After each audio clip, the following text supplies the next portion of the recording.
Le verset du prophète connu, Yirshu Hashem Berimatzpo, Sherabuhu Liyoto Karov.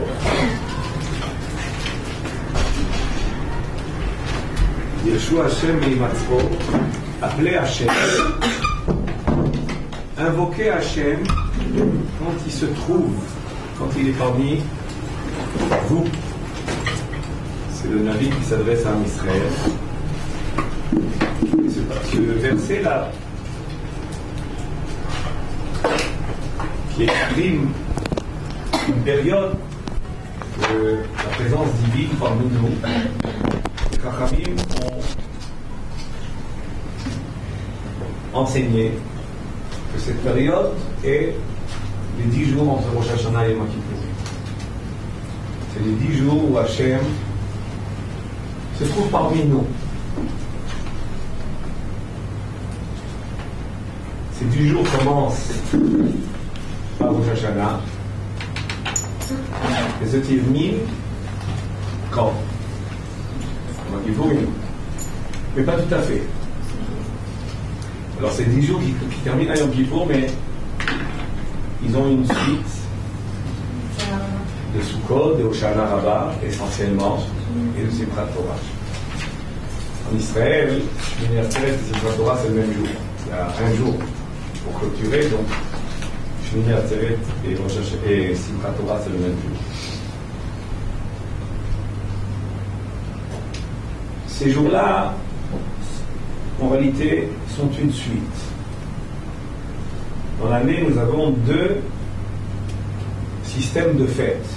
En Arachot, nous avons les fêtes de Shlosh HaRegalim, les fêtes de pèlerinage qu'on appelle, les fêtes qui remontent à Yerushalayim, qui c'est Pesach, Shavuot, Sukkot.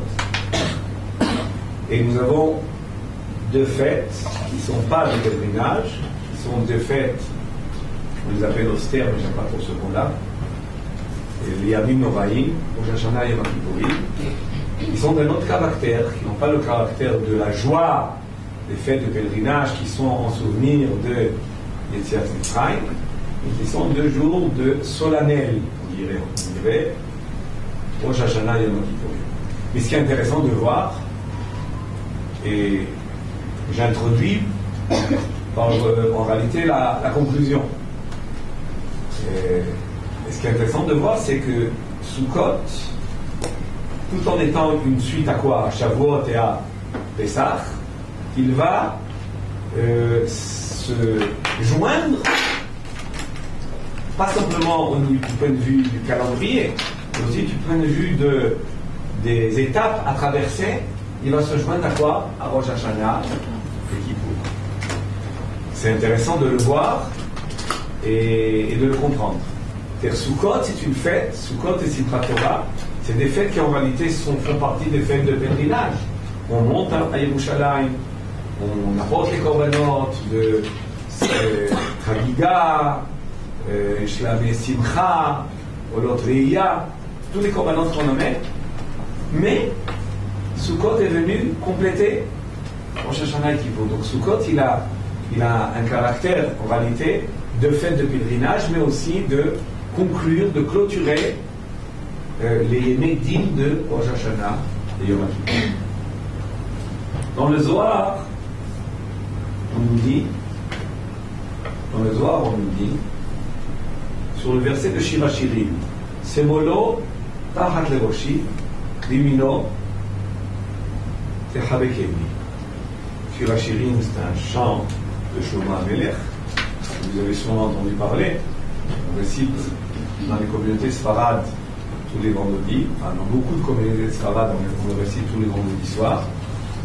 Et dans les communautés ashkénazes, on le lit au moins à Pessah en tant que Megillah. Chaque fête a une Megillah. Quelle est la Megillah de Pessah? De Shir HaShirim. Et aussi qui est lu presque par tout le monde à la fin du Seder. Mais les gens ils ne savent pas parce qu'ils dorment, ils s'endorment. Et la sortie après le Seder, et beaucoup lisent Shir HaShirim quand on fait le Mirtza. Shir HaShirim est inversé. Shir HaShirim, c'est un chant où Shlomo HaMelech parle du lien très réponse qu'il y a entre Akadosh Baruch Hu et Knesset Israël. C'est comme un chant d'un fiancé avec sa fiancée, ou d'un homme avec sa femme.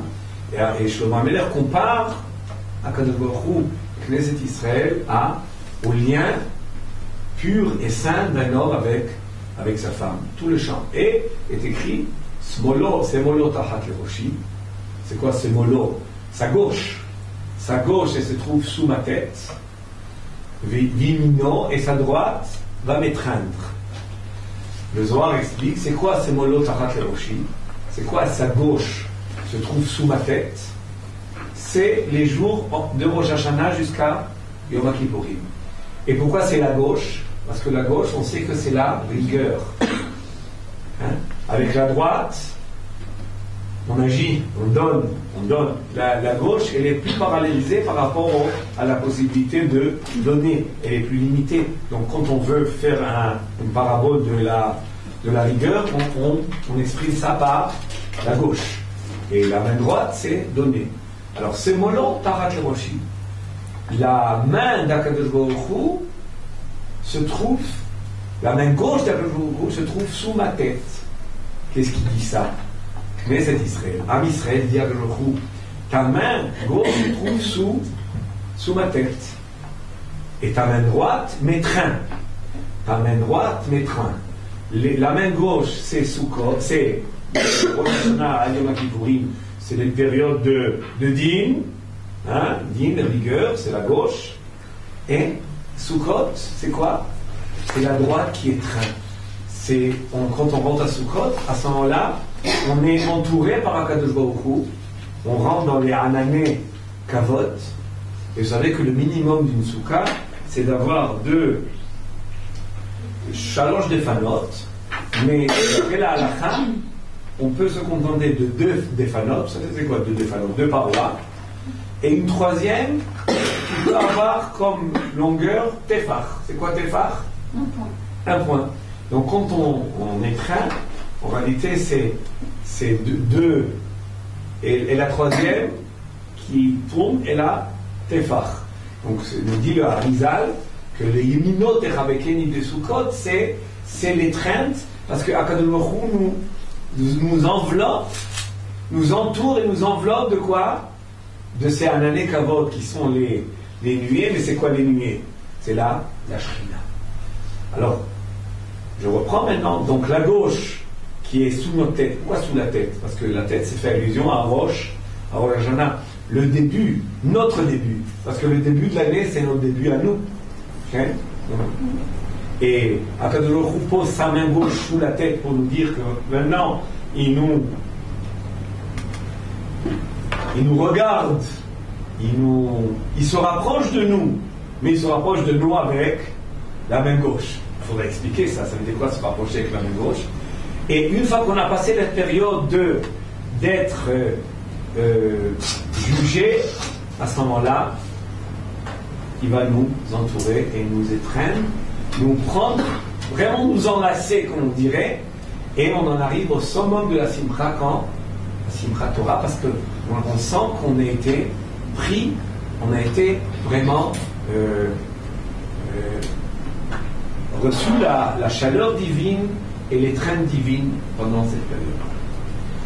Alors pour comprendre mieux le ta'alir, le processus, je dirais un mot d'introduction, ou je dirais même à la rigueur une petite parenthèse, que quand est-ce que sont venus les fêtes de Rosh Hashanah et Yom Kippour? On les voit dans la Torah. Mais l'origine et la racine de ça est que vous savez qu'Adam Arishon, s'il n'avait pas mangé le fruit interdit, qu'est-ce qui serait passé? On aurait été mortel, et ça aurait été notre vie. On aurait été immortel. Ça aurait été Shabbat tout le temps. Ça aurait été Yom Shekulo, Shabbat, Unucha, et Chayim Haolamim. Donc il serait rentré dans un Shabbat qui commence, mais qui n'a pas de Havdalah. Il n'y aurait pas eu de Havdalah. Il y aurait un Shabbat qui se suit et qui ne s'arrête pas. Maintenant, le jour où il a été créé Adam Arishon, c'était quel jour? Le 5e jour de la semaine, et c'était le jour de Rosh Hashanah. Parce que Rosh Hashanah, c'est le jour de la création de l'homme.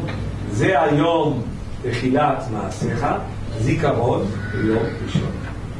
Donc Rosh Hashanah, c'est le jour où l'homme est créé. Et ce jour-là, vous me direz, alors il a été créé pour un jour. Alors tout le travail qu'on doit effectuer dans la vie, ça serait résumé, réduit à un jour? Oui. Parce que vous savez que c'est pas important la quantité. Ce qui compte, c'est la qualité. Adam Arishon, il était grand. Vous savez combien il mesurait? Voilà, il voyait, ça c'était sa possibilité de voir. Mais sa hauteur, elle était jusqu'au ciel. Ça veut dire quoi jusqu'au ciel? C'est une manière d'exprimer qu'en réalité, il comprenait même les neshamot les plus hautes. Vous savez que Adam Arishon, il comprenait toutes les neshamot des temps futurs.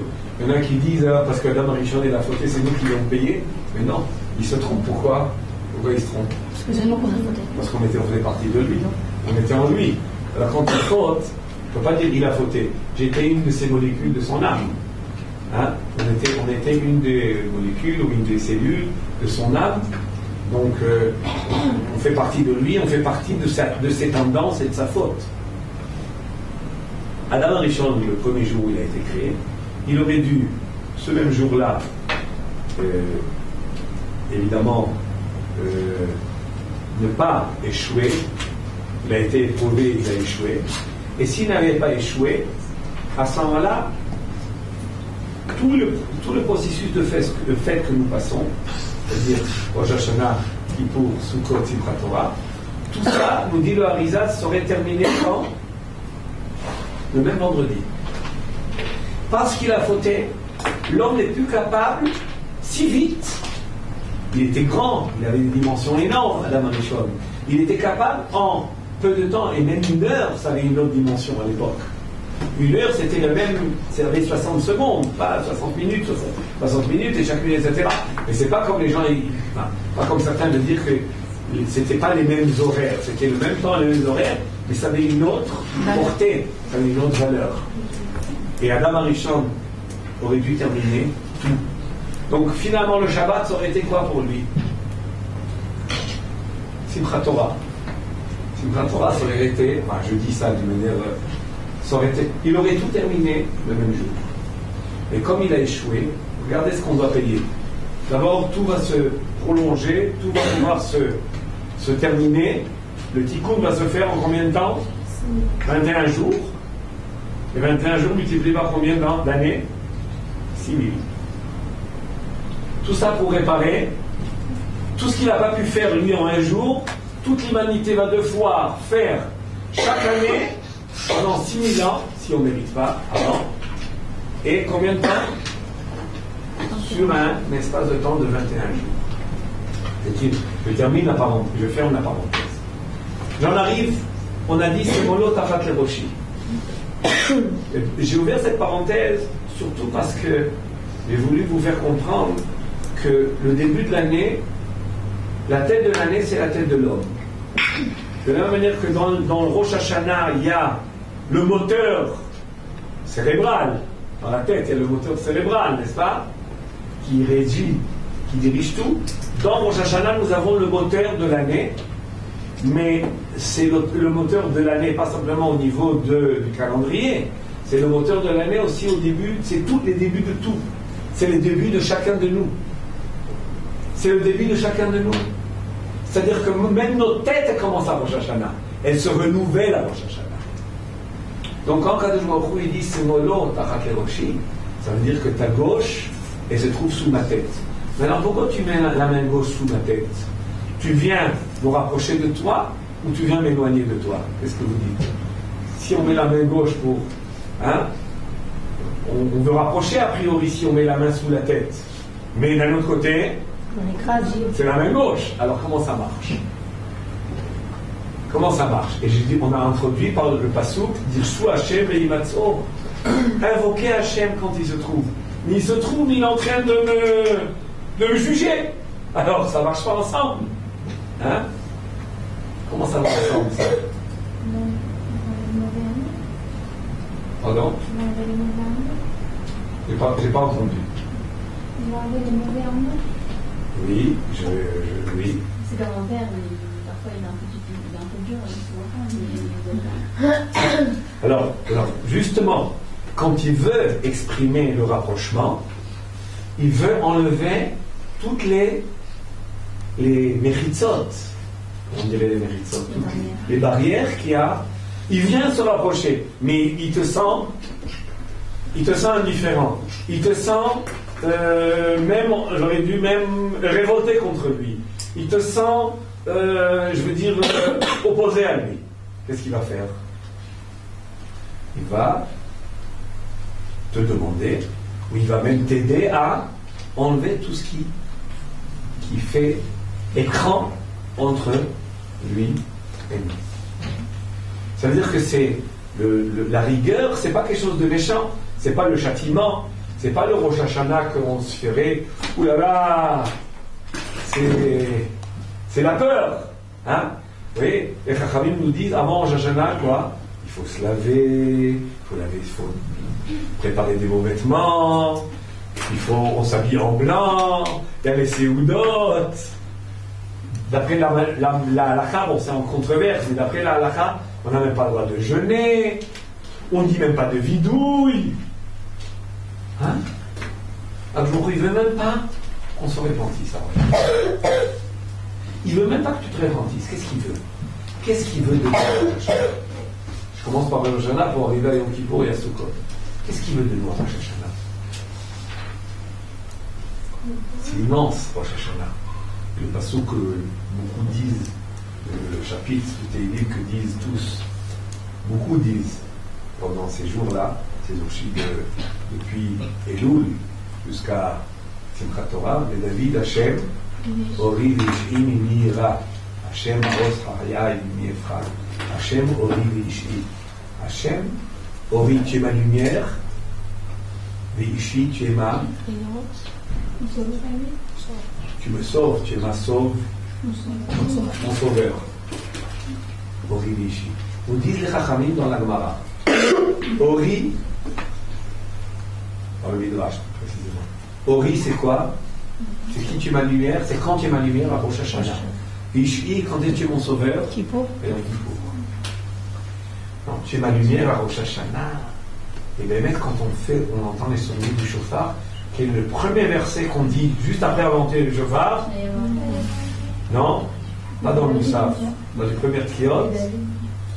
Ashrei ha'am yod'ei teruah, Hashem be'or panecha yalechun. Heureux est le peuple qui connaît le secret des sonneries. Si on dit Ashrei ha'am yod'ei teruah, heureux est le peuple qui sait sonner, même les enfants, même les goïms savent sonner. Le chauffard, tout le monde peut savoir sonner. Ashrei ha'am yod'ei teruah, heureux est ceux qui connaissent les secrets de Kiot Shofar. Hachem, Be'or Panecha, ils vont à la lumière de ton visage. Hachem, Be'or Panecha. Le fait qu'on fait les Kiot Shofar, ça nous permet d'aller à la lueur, à la lumière du visage divin. Hachem, Be'or Panecha, Yehalechun. Vous vous rappelez de ce pasouk? Ashrei ha'am yod'ei teruah. Hachem be'or panecha yelechun. La lumière de Rosh Hashanah, elle est grande. C'est quoi cette lumière de Rosh Hashanah? C'est très profond. Rabbeinu Zalman, le Baal HaTanya, nous dit que cette lumière-là, en réalité, c'est le souffle de vie que HaKadosh Baruch Hu insuffle en l'homme, comme il a fait le premier jour de la création. Quand l'homme il a créé l'homme, qu'est-ce qu'il a fait? Il a insufflé le souffle. Qu'est-ce qui est écrit dans la Torah? Vayitzer Hashem Elokim et Adam afar mina adama vayipach be'apav nishmat chayim. Il a insufflé en lui un souffle de vie. C'est quoi il a insufflé en lui le souffle de vie? D'où il a insufflé? De sa bouche. Alors, d'où il vient le souffle? De l'intérieur de la divinité. Ça fait peur de le dire. Hein? Mais évidemment, c'est parabolique. Mais ça veut dire que le souffle de l'homme quand je dis de l'homme, c'est Adam Arishon. Et qui est la suite de Adam Arishon? C'est que Israël. Parce que les Neshamot des Goïm, c'est des Neshamot qui sont venus après en l'homme avec la faute. Mais à l'origine, avant la faute, les Neshamot de Adam Arishon, c'est qui? C'est Israël. C'est toutes les Neshamot qui vont venir en Israël. À part évidemment les convertis, qui ont aussi une Neshama qui était en Adam Arishon, mais ça c'est très profond. Et comme Ruth à Moabia, c'est écrit de forage dans la Kabbale qu'elle était dans Adam Arishon, Ruth à Moabia. En tous les cas, les Neshamot d'Israël viennent du quoi? Du souffle divin. Maintenant, si on dit que chaque Rosh Hashanah, on revient au même point, il se passe la même chose. Qu'est-ce qui va se passer? Qu'est-ce qui s'est passé il y a quelques jours? Quelques jours, il a de nouveau insufflé. Mais je vous dirais plus que ça. Est-ce que c'est le même souffle qui se répète ou c'est un nouveau souffle? Sachez, je vous dis des choses, des secrets un petit peu aujourd'hui. Il nous infuse un nouveau souffle. Chaque année, c'est un nouveau souffle qui n'a jamais existé. C'est ça les étapes de l'histoire. Chaque année, le monde reçoit une nouvelle lumière, un nouveau souffle. Et chacun individuellement va recevoir. À quel moment? Eh bien, quand on sonne du chauffard, celui qui sonne le chauffard, il ressemble à Kadosh Baruch Hu. Et pourquoi il sonne le chauffard? Pour plusieurs raisons. Entre autres, pour que tout ce qu'on fait dans ce monde-là, extérieurement, physiquement, matériellement, on influe que le même processus se réalise au niveau spirituel. Au sonnant du chauffard, on renforce la mégama que a Kadosh Baruch Hu d'insuffler ce jour-là. Donc qu'est-ce qu'on a reçu à Rosh Hashanah? On est né. C'est une nouvelle naissance. Bria Hadasha.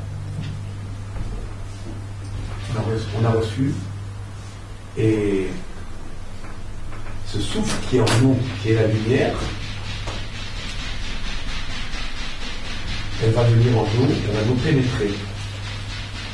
C'est beau, hein? C'est grand. On devrait se sentir dans le ciel, parce que c'est le nouveau souffle. Mais quel est le problème? C'est que ce souffle, qui est la lumière divine, va se propager en nous, il risque de se heurter. Il risque de se heurter. À quoi? Oui, Tira. Eh bien, il va se heurter, il veut rentrer dans un récipient, le souffle. C'est quoi le récipient? Notre corps et notre comment j'aurais dit, plutôt notre vie, quoi. Il veut rentrer en nous. Et il va se heurter à quoi? Si c'est un souffle divin, le souffle divin, il ne va pas pouvoir supporter quoi, des midotes raot, des mauvaises midotes, hein? S'il voit de l'orgueil, de la perversion, ou des avéros, Trilou Shabbat, alors qu'est-ce qui se passe avec ce souffle de vie qui est venu en nous? Qu'est-ce qui va se passer avec lui? Il ne va pas partir. Il va vouloir rentrer, et le fait qu'il veut rentrer à Kadosh Baruch Hu, qu'est-ce qu'il s'entraîne à faire dans le ciel? À imposer à l'homme, ou à demander à l'homme, ou à attendre de l'homme d'enlever ses... C'est quoi? Ces obstacles. Alors, Rosh Hashanah, c'est un jour lumineux ou un jour triste? D'après ce que je dis, c'est très lumineux. Mais dans le fond, c'est très lumineux. Hachem Ori, Rishi, c'est quoi Ori? Ma lumière. C'est qui ma lumière? Rosh Hashanah. Hachem Be'or Panecha et Alechum, on entend le chauffard, on va à ta lumière. Oui, mais cette lumière-là qui vient en nous, qui est de la divinité, qui est spirituelle, il faut enlever toutes les choses qui peuvent, à laquelle elle peut se heurter.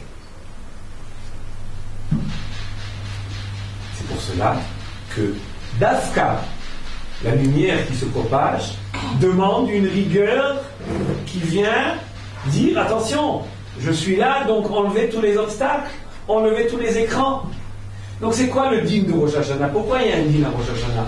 Parce qu'Akadosh Baruch Hu, il hérite beaucoup. Non, parce qu'il veut être parmi nous, mais enlever tous les obstacles, enlever tous les écrans.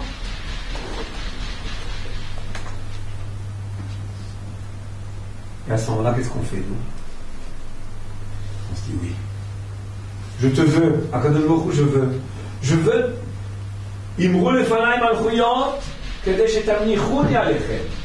Dites dans les tfilotes et malchuyot, proclamez la royauté divine. C'est quoi proclamer la royauté divine? Hein? C'est reconnaître que c'est lui, qu'il n'y a que lui. Mais c'est qui lui? C'est lui maintenant qui vient, qui se propage, il cherche à régner. Et quand il cherche à régner où? Alors il y a des gens, évidemment, nous tous, à Rosh Hashanah, Kippour, Hachem, Meler, toutes sortes de chants, tout genre de trucs. Est-ce qu'en réalité on est conscient de ce que ça veut dire faire régner Hachem? Est-ce qu'on est conscient de ce que ça veut dire faire régner Hachem? Si par exemple, je dis, tu es roi, mais laisse-moi faire ce que je veux. Là, ça marche. M'embête pas, hein? Non, je ne dis pas, mais bon, au fond de moi, je pense. Qu'est-ce que c'est un vrai roi? C'est celui dont la volonté, elle est absolue. Hein? On peut dire comme ça? Si sa volonté n'est pas absolue, tu es roi, mais moi aussi un petit peu. Moi aussi, je suis roi un petit peu.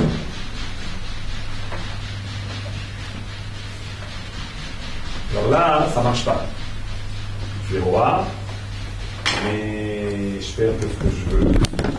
Je reste comme je suis, et finalement c'est moi qui m'a fait comme ça. Je t'ai fait comme ça, parce que je voulais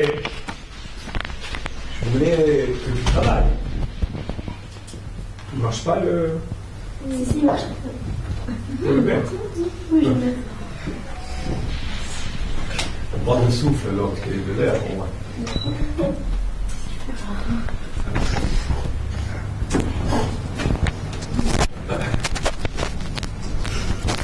Qu'est-ce qui va se passer?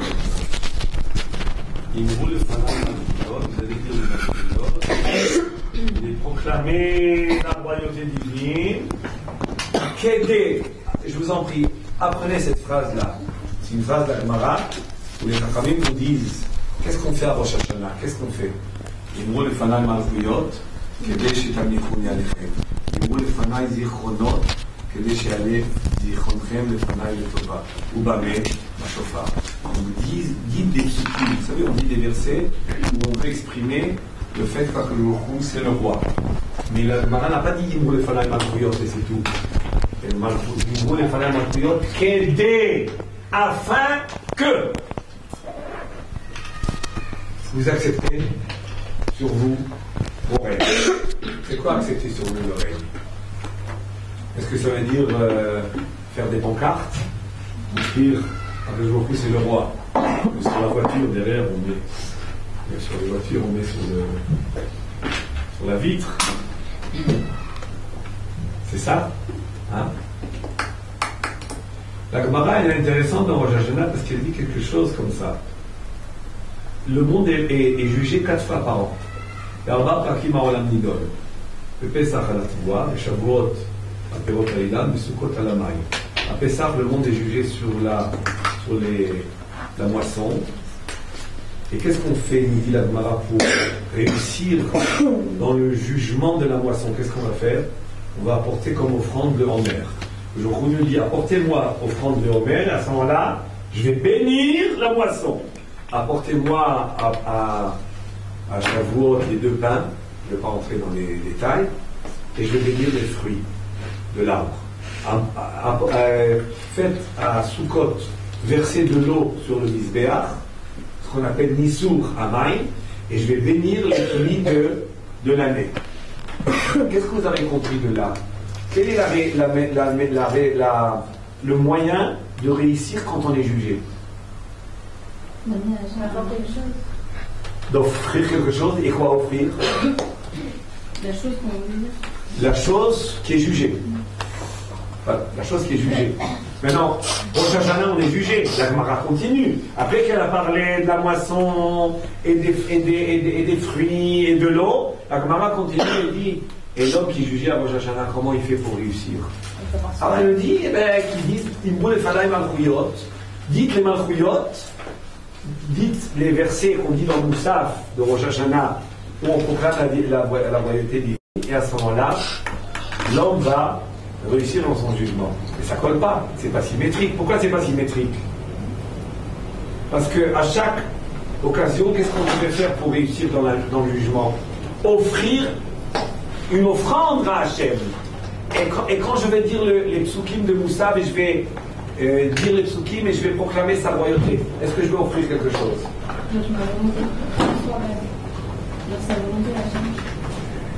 Vous êtes Hamot, Baruch Hashem. Est-ce qu'un homme qui veut s'offrir à Kadosh Baruch Hu, le meilleur moyen c'est de monter sur un hôtel avec un couteau et de s'égorger? Non. Je ne sais pas si c'est facile ou difficile, mais c'est pas ça que Hachem considère comme l'offrande de l'homme. C'est pas l'offrande de l'homme. C'est sa volonté. Comme vous l'avez dit parfaitement. La volonté. Pour faire place à ta volonté. Comme dit Pirkei Avot, Asur et Tsono, Aser et Tsono Kirtsamecha. Tu dois faire sa volonté comme la tienne. Batel Retzoncha, Ipne Retzono. Annule ta volonté. Le vrai korban, la vraie offrande, le vrai sacrifice que l'homme peut faire, c'est quoi? Sacrifier sa volonté, parce que la volonté c'est tellement fort. C'est tellement fort dans l'homme, les volontés, les désirs de toutes sortes. L'offrir à Hachem, c'est quoi l'ouvrir à Hachem? On va être plus pratique un peu. Ça veut dire quoi offrir ma volonté à Hachem? Envie de prier.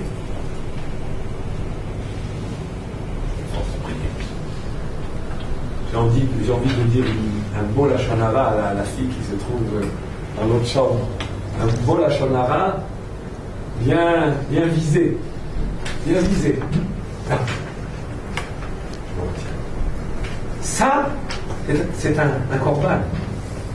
C'est un vrai korban. J'ai envie de faire ça, j'ai envie de faire ça, j'ai envie de faire ça, j'ai envie de faire ça. Je n'ai pas dit qu'il fallait se mortifier. On peut parler. Ça ne lâche pas. On peut manger. C'est cher. On peut vivre. Tout doit être orienté. Tout doit être orienté. Et c'est beau d'être orienté. Parce qu'on a tout, mais propre. On a tout, mais noble. On a tout, mais j'aurais dit même affiné. Tout est sublime. Tout est sublime. Quand on fait la Torah, elle permet tout, et partout elle a donné des limites qui sont pour nous sanctifier et pour nous rapprocher de Hachem. Le vrai sacrifice de Rosh Hashanah, je reprends. Abraham, ce jour-là, de propager sa lumière. Mais il y a des obstacles. C'est quoi les obstacles? C'est les révoltes. Les obstacles, c'est les points où on n'est pas prêt à se résigner à sa volonté. Il y a beaucoup de points en nous. Chez vous, chez moi, chez tout le monde, chacun à son niveau. On a des points où on n'est pas résigné à Hachem. Hein? Et à Rosh Hashanah, on proclame le règne. Imru lefanai malchuyot, afin, c'est pas Imru lefanai Hachem Melech, des grands chazanim. C'est beau, c'est important les chazanim parce que ça réveille. Mais il faut se réveiller. Alors, Hachem Melech, Amelech. Qu'est-ce que je fais? J'ai pris conscience que Hachem, il est roi. Ça veut dire quoi il est roi? Ça veut dire quoi? Il est roi, c'est quoi? Ça veut dire quoi il est roi? Non, il est roi, ça veut dire que sa volonté est absolue. Et ça veut dire qu'il n'existe aucune volonté à part la sienne. Et même pas la mienne. Je suis résigné. À Rosh Hashanah, quand on réalise que de l'Europe, parce que, a priori, la chose là qu'on aurait dû les Chachamim nous dire dans la Gemara, quoi dire à l'homme à Rosh Hashanah de faire pour réussir dans son vie? On aurait dû lui dire fais tchouva, fais vidouille, pénitence, fais tchouva, c'est logique. L'homme, il faute avec libre arbitre, il a fait son choix de fauter, qu'est-ce qu'il doit faire à Rosh Hashanah? Regretter ses fautes. Ça n'aurait pas été plus logique de faire ça à Rosh Hashanah pour recevoir pour s'en sortir sain et sauf, hein, ça n'aurait pas été plus logique de faire comme ça? Non. Mais non, il n'y a pas de vidouille, il n'y a pas de pénitence à Rosh Hashanah. Qu'est-ce qu'on fait? Malchouyot. On reçoit le. Mais je vais vous dire quelle est la logique de ça. La logique de ça, c'est quand quelqu'un il fait tchouva. S'il fait un travail superficiel, ça ne sera pas une bonne tchouva. C'est quoi la vraie tchouva? C'est quand on fait un travail de racine. C'est quoi la racine de la faute? Analysons. Est-ce que la faute, c'est l'action de manger pas cachère, ou c'est le ménia? Le ménia, c'est l'origine, le processus, le moteur qui fait que je ne mange pas cachère. Est-ce que c'est le fait de ne pas manger cachère, ou c'est la volonté, l'essentiel de la faute? C'est la volonté. La volonté de fauter, c'est ça l'âme de la faute. On peut dire que la faute, elle a une âme, oui. C'est quoi l'âme de la faute? Les Rachamim nous disent El Adam chote, El Enken ichnas bo ruach. Un homme ne faute pas simplement s'il est rentré en lui une folie, un souffle de folie, une bêtise. Les Chachamim ne vont pas dire il est folie, donc laisse le pauvre, il n'est pas conscient. Non, au contraire, on veut le responsabiliser. On veut dire qu'à ce moment-là, tu étais fou. Pourquoi tu étais fou? Enfin, tu n'étais pas fou, tu étais en bêtise, disons. Pourquoi tu étais bêtise? Parce que tu as déjà comparé une fois ta volonté à la volonté de Hachem. Hein? Qu'est-ce qui est plus grand? Qu'est-ce qui est plus important? La tienne ou la sienne? Si tu as un moment, tu peux penser ou te conduire en tant que tel que ta volonté, elle prime, ça veut dire que quelque chose qui ne va pas chez toi. Je dis ça. Je suis en train de parler de vérité. On sait très bien qu'on a des faiblesses. Mais les faiblesses, il faut même les faiblesses, il faut les analyser.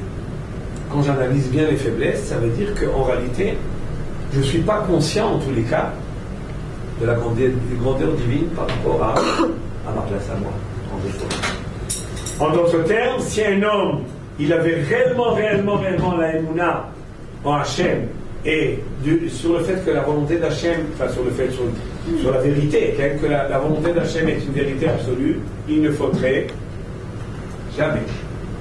Donc qu'est-ce qu'on fait à Rosh Hashanah? Laisse le vidouille. Les garagistes, c'est pas le moment, les garagistes. C'est quoi les garagistes? Faut trouver l'origine du problème. Si quelqu'un il va chez le dentiste et qu'il a mal, si on fait que lui donner des calmants ou boucher les trous, vous comprenez que ça ne va pas résoudre le problème. Ça va peut-être calmer, mais ça ne va pas résoudre. Comment on résout le problème? En faisant un petit poule chauffé. Travailler sur la racine de la dent. La tchouva, elle a une racine de la même manière que la faute, elle a une racine. C'est quoi la racine de la faute? C'est le fait que j'ai donné à ma volonté priorité devant la volonté divine. Donc c'est en réalité une révolte. Toute faute est une révolte. Relativement parlant. Je ne vais pas vous faire peur. Et c'est quoi le début de la tchouva? C'est quoi la racine de la tchouva? Enlever la révolte. C'est-à-dire enlever sa volonté. Et donc, en faisant comment j'enlève ma volonté? En reprenant conscience à Rosh Hashanah qu'en réalité il y a une volonté absolue, qu'il y a un règne absolu, c'est lui et personne d'autre. Personne d'autre. Même pas le directeur. Même pas le président. Et même pas moi. Même pas moi. À ce moment-là, je m'approche du Yom Kippour. Et beaucoup de gens posent la question, attends. Ça aurait été plus intelligent de faire passer Yom Kippour avant Rosh Hashanah. Je fais pénitence, j'arrive au Rosh Hashanah, je suis jugé, je suis méchant. On fait l'inverse. Non, on ne fait pas l'inverse. Rosh Hashanah, c'est la royauté. Tu veux arriver à Yom Kippour, tu veux à Yom Kippour. Yom Kippour, c'est déjà plus garagiste. Ça veut dire quoi? j'ai fait ça, c'est pas bien, j'ai fait ça. On rentre dans les détails de la faute, on rentre dans le côté plus extérieur de la faute. Mais il faut d'abord commencer par la racine. Si tu commences par la racine à Rosh Hashanah, tu vas bien arriver à Yom Kippour, à traiter le problème dans les couches beaucoup plus extérieures. Tu as commencé par la racine, on arrive aux couches les plus extérieures de la faute.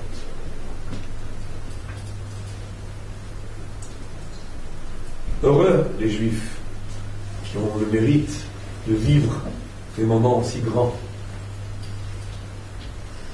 Et là, on se rapproche de Yom Kippour. Yom Kippour. Est-ce que Yom Kippour, comment il est venu Yom Kippour dans la Torah? Avec la faute du Hegel. La faute du Hegel. Vous savez tout. Non. Hein? C'est l'article qui parle.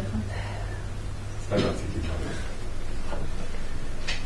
Yom Kippour, c'est le jour Matan Torah. On a reçu la Torah à Yom Kippour. Ah non, qu'est-ce qu'il raconte lui? C'est à Shavuot. C'est à Shavuot, on nous a toujours dit au GAN, et à l'école primaire, à l'école secondaire, que c'était Shavuot le don de la Torah. Oui, c'était les premières tables. Mais à Yom Kippour, on reçoit les deuxièmes tables. Dites-moi, quelles sont les tables qui nous concernent à nous, à notre niveau? Les deuxièmes, les premières, malheureusement, ont été cassées, brisées. Et c'est le deuxième qui ont pris. Donc c'est pas. Maintenant, est-ce qu'il y aurait eu Yom Kippour si ce n'était pas la faute du Vaudor? C'est plus évident. En tous les cas, Yom Kippour est venu. Rosh Hashanah, oui, il y aurait eu. Parce que Rosh Hashanah, ça commence plutôt avec Adam Arishon. Et les fêtes, Pessah, Shavuot, Sukkot, c'est plutôt avec la sortie d'Égypte. Mais Kippour, il est venu là, au milieu. Mais en réalité, c'est un grand ridouche. Il faut que vous compreniez le ridouche du Yom Kippour.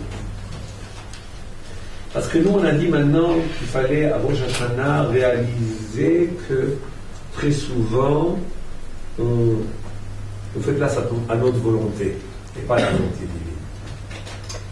Mais des fois, est-ce qu'on est récupérable? Est-ce qu'on peut faire tchouva de tout ce qui est incrusté en nous? Je vais vous expliquer ça.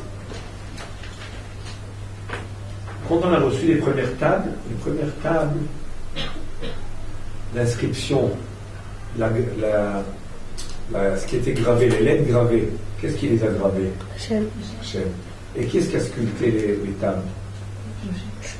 Les premières tables, Hachem. Et les deuxièmes tables, c'est Moshe qui a sculpté.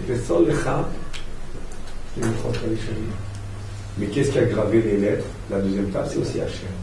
Quelle est la différence donc, entre les premières et les deuxièmes? C'est les tables en elles-mêmes, c'est pas l'inscription, c'est pas les lettres gravées. C'est quoi les tables? Les premières, elles ont été données par Hachem, alors que la deuxième, c'est Moshe Rabbeinu qui a dû aller les chercher. Ils sont venus les chercher, effectivement. Donc on voit que les premières tables sont divines, et les deuxièmes tables sont plutôt humaines. Ça s'exprime. Les premières tables, les pierres, même les pierres, sont divines. Même le matériel des premières tables sont divines. Alors que les deuxièmes tables, le matériel des tables sont terrestres, sont matériels. Qu'est-ce que ça veut dire? Ça veut dire que maintenant, les relations entre Hachem et Israël ont changé. Depuis la faute du Vaudor. La faute du Vaudor, si je commence maintenant, on ne terminera pas. Donc je laisse de côté le Vaudor, quelle était la faute? Mais le Vaudor a entraîné une chute. Et quoi la chute? C'est que maintenant, notre matériel avant, même le matériel de Ham Israël qui sort d'Égypte et qui arrive au Matan Torah, et qui ont dit Naaseh Venishma, il était devenu presque spirituel. Quand Ham Israël faute le Vaudor, dégringolade. À ce moment-là, Ham Israël lui-même, qui est, disons, comparé aux pierres elles-mêmes, où le cœur est comparé aux pierres. Il y a un verset dans Michelet qui dit Kodvem aluach libecha. Inscris la Torah sur les tables de ton cœur. C'est très beau. Ça veut dire qu'on voit que il y a une analogie entre les tables et le cœur. Les tables, c'est notre cœur. Et après le vaudor, nos tables sont en pierre matérielle. Alors qu'est-ce qui se passe? En réalité, à un jour où vous ne voulez même pas donner les tables, le deuxième, vous ne voulez même pas donner les tables, c'est fini. Le roi a dit à Moshe Rabbeinu, c'est fini. Toute cette sortie d'Égypte où j'ai voulu me marier avec Am Israël, c'est fini. Je me sépare d'eux. Et un jour où il a dit, Moshe Rabbeinu, c'est toi maintenant qui va engendrer Am Israël. Moshe Rabbeinu se sacrifie pour Am Israël toute sa vie. Il monte, il commence à prier, il dit quoi? Qu'est-ce que c'est que ça? Oh, un jour, qu'est-ce qu'il... Il dit à Moshe Rabbeinu, d'accord, mais je peux plus maintenant supporter ce peuple aussi bas. Le peuple à cet état-là, c'est fini. L'homme arrivé à ce niveau-là, il ne peut plus maintenant être Am Israël, il ne peut plus collaborer, il ne peut plus se joindre, il ne peut plus s'allier à Hachem. Un jour où il dit, c'est pas possible. Je ne peux pas transformer une pierre en âme maintenant, en spirituel. Ils sont descendus au niveau pierre. Ils sont devenus tombés dans la matériel.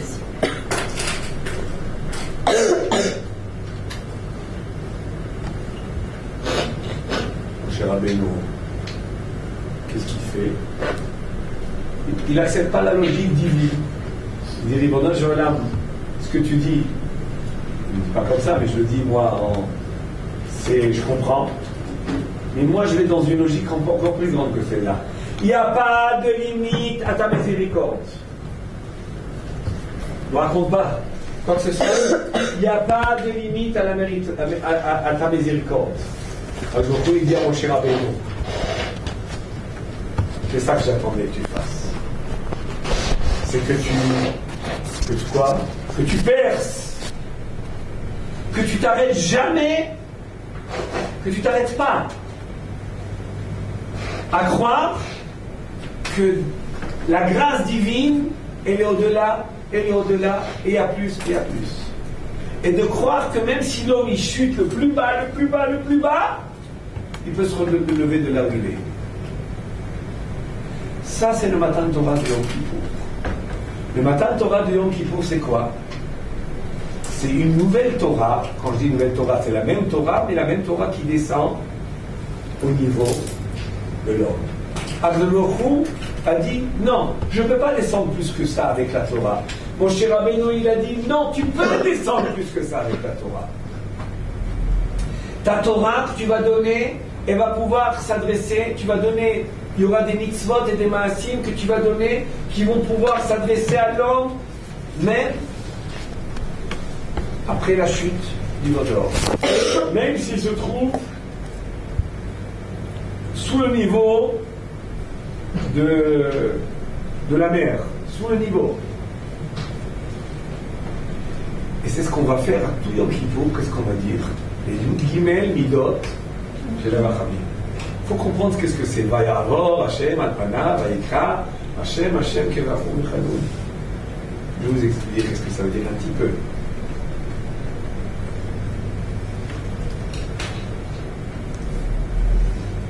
Moshe Rabbeinu, aujourd'hui, tu vois, la miséricorde, quelles sont ses limites? Qu'est-ce qu'il fait Moshe Rabbeinu? Il prend un Congo, comment on dit, quand on perce quand on veut ouvrir un mur ou percer un mur, un gros truc là, une grosse perceuse là. Qu'est-ce qu'il fait Moshe Rabbeinu? On lui dit, Moshe, il y a ici un plafond en acier. Qu'est-ce qu'il fait Moshe Rabbeinu? Et alors, je perce. Pour découvrir, quoi est-ce qu'il va découvrir? Une abondance de rachamim, de chesed, de grâce, de miséricorde qui va permettre à Israël, même au niveau où ils sont arrivés, d'être pardonnés, d'être graciés. Chaque année à Yom Kippour, nous rentrons dans quelle phase, dans quel système, dans quel état on va se trouver, comme au moment à Yom Kippour, où Moshe Rabbeinu est descendu. Vayered Hashem be'anan vayityatzeh imo sham. Akadosh Baruch Hu est descendu et c'est posé à côté de Moshe Rabbeinu. Vayavor Hashem al panav. Akadosh Baruch Hu, il a passé devant le visage de Moshe. Et qu'est-ce qu'il a dit? Vayikra, c'est qui Vayikra? C'est Hashem. Il y en a qui se trompent. Vayavor Hashem al panav. Akadosh Baruch Hu est passé devant le visage de Moshe. Vayikra. Et il a Vayikra, comment on dit Vayikra? Il a appelé. Il a appelé, il a dit. Qui est-ce qui dit à qui? C'est Hachem qui se fait connaître. Vayavor Hachem al panav, Vayikra. Hachem, Hachem, quel rachum vechanun erech apayim chesed ve'emet. Hachem lui-même maintenant nous donne l'expression de sa miséricorde. Il va nous donner le moyen de faire appel à cette miséricorde. Au point que la Gemara nous dit qu'il y a Brit Kruta. C'est quoi Brit? Une alliance à il a fait avec Am Israël. Que à tout moment où on dira les Yud Gimel Midot de la Rachamim, qui sont quoi ces Yud Gimel de la Rachamim? C'est la grâce qui était a priori scellée. La grâce qui était scellée, que Moshe Rabbeinu a ouvert. Il a ouvert des nouvelles portes de grâce pour pouvoir que la Torah faire de sorte que la Torah puisse descendre même à un niveau bas, et que même quand on faute et qu'on descend, qu'on chute et qu'on dégringole, à Kadosh Baruch Hu peut encore. Ça c'est le chidou du Yom Kippour. Quand on est sorti d'Égypte, si on fautait, on pouvait être pardonné, mais si tu vas très très très très très bas, à ce moment-là, tu es irrécupérable. Qu'est-ce qu'il a découvert, mon cher Rabbeinu? Que tout est récupérable. Et c'est ça l'essence de Yom Kippour. Yom Kippour, c'est un jet d'abondance qui vient nous blanchir. C'est un jour où on va se trouver devant Jean Lifnei Hachem. Dites-moi, qu'est-ce qui va nous, ce jour-là, nous purifier? C'est quoi? Lifnei Hachem, qu'est-ce qu'il nous dit Rabbi Akiva dans la Mishnah de Yoma? Chavivim Israël, Ashrechem Israël, Lifnei mi atem, mitaharim ou mi metaher etchem. Qu'est-ce qui va vous blanchir? C'est lui-même Hachem. C'est l'abondance de lui qui va tomber sur nous, on va être arrosé à Yom Kippour. Et cette abondance-là qui va nous nettoyer. C'est comme quand on rentre dans un mikvé. Vous l'avez sûrement entendu plusieurs fois, quand on rentre dans le mikvé, pour pouvoir profiter de la préparation du mikvé, il faut être entièrement dans l'eau. Si l'extrémité d'un cheveu était dehors, on n'est pas pur. À Yom Kippour, comment on va faire pour être pur? Si mikvé, la Mishnah nous dit, Rabbi Akiva nous dit que Yom Kippour, c'est un mikvé. Et c'est qui ce mikvé? C'est Akadosh Baruch Hu lui-même. Donc, on rentre dans le mikvé, mais qui c'est? C'est l'émanation divine. Et comment on va être fait pour être pur? On ne va pas laisser une extrémité de cheveux. C'est quoi l'extrémité de cheveux? On ne va pas laisser dehors. On n'a pas fait tchouva dans l'œil, quoi. Un truc qu'on n'a pas fait tchouva, une avéra. Il va falloir qu'on sente un élan vers Hachem, où on ne laisse rien derrière nous. Rien va rester attaché à une volonté qui n'est pas la volonté d'Hachem. Rien ne va être différent à Hachem, entièrement. Vous savez, à Yom Kippour, on sent des moments comme ça où, si on arrive à pleurer, c'est bien. Si on arrive à bien ressentir et se sentir, Ribono Shel Olam, je vais être en toi, je vais être avec toi. Et c'est vrai qu'on ne va pas toujours rester après la Nihila, commence le café, les gâteaux, à ce moment-là, où il est là? Oui, il est là. Donc, chaque année, arriver à un élan comme ça laisse quand même des traces sur toute l'année. C'est vrai qu'on ne va pas pouvoir rester, et Amourou ne nous demande pas de rester dans cet élan-là. De la même manière que le Kohen Gadol, il rentre au Kodesh HaKodashim qu'une fois dans l'année à Yom Kippourim. Nous aussi, nous ne demandons que de rentrer une fois dans l'année, d'être entière dans le mikvé, même pas l'extrémité d'un cheveu, rien, entièrement avec toi, entièrement en toi. Je veux me soumettre à toi, je veux m'identifier à toi, je veux m'inclure en toi. Ça, on doit arriver. Vous me direz, quand on va sentir ça dans le Kippour, chacun quand il veut.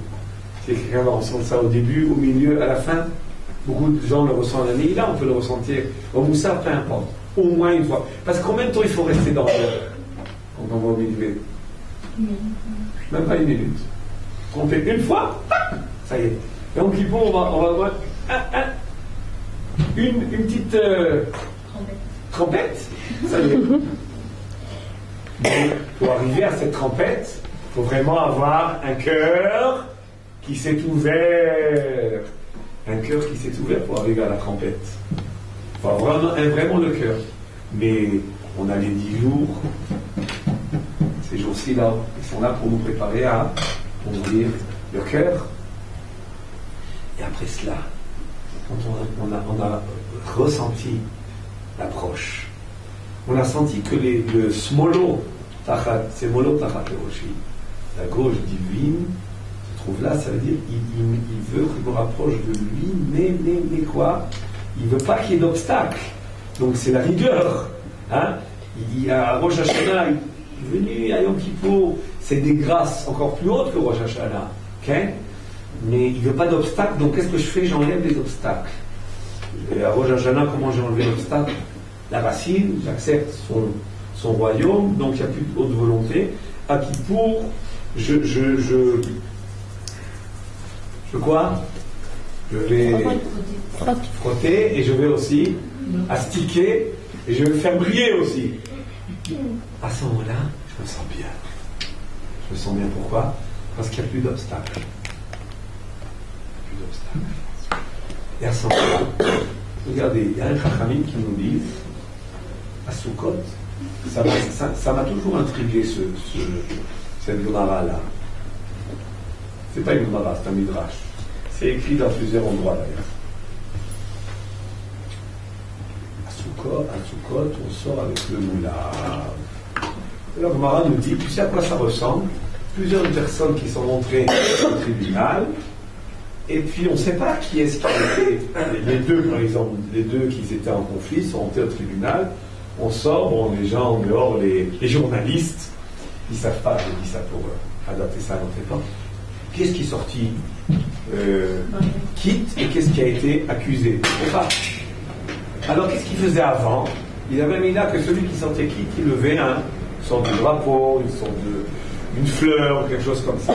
Alors le Midrash me dit, tout Israël, quand ils ont avec le Moulav, ça veut dire quoi? Qu'on est sorti quitte. Et bien, le Moulav, on va l'acheter. Il y a même n'importe qui peut aller acheter un Moulav, alors ça veut dire qu'il est sorti quitte de Yom Kippour. Qu'est-ce que vous pensez? Bah non. Bah non. Oui. Pourquoi?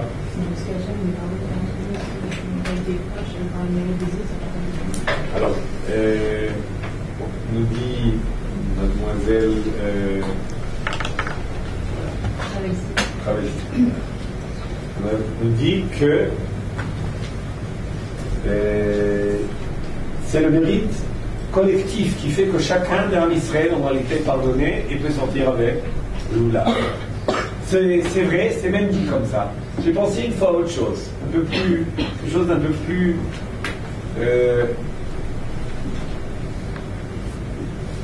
disons engageant, quelque chose de plus engageant au niveau de notre approche à Hachem. À quoi ça sert le Lulav? Qu'est-ce qui est écrit dans la Torah à propos du Lulav? Ukartem lachem ayom rishon, usmachtem, Peri Etzada, usmachtem lifnei Hachem Elokechem. Vous allez prendre le Lulav, vous allez vous réjouir devant Hachem. Quand est-ce qu'on se réjouit à Sukkot avec le Lulav? Quand? À quel moment? Quand on fait le Hallel. Et c'est écrit que pourquoi on fait le Hallel? Pour chanter Hachem. Dites-moi, quelle est la personne qui peut arriver à sentir la joie en chantant Hachem avec le Lulav? Si quelqu'un, par exemple, il a encore des traces de révolte et de faute, est-ce qu'il peut se sentir dégagé, se sentir épanoui, spirituellement parlant, pour chanter Hachem? En général, toutes les personnes qui ont des fautes, ils ont certains blocages au niveau du contact avec la divinité. C'est très profond, ça.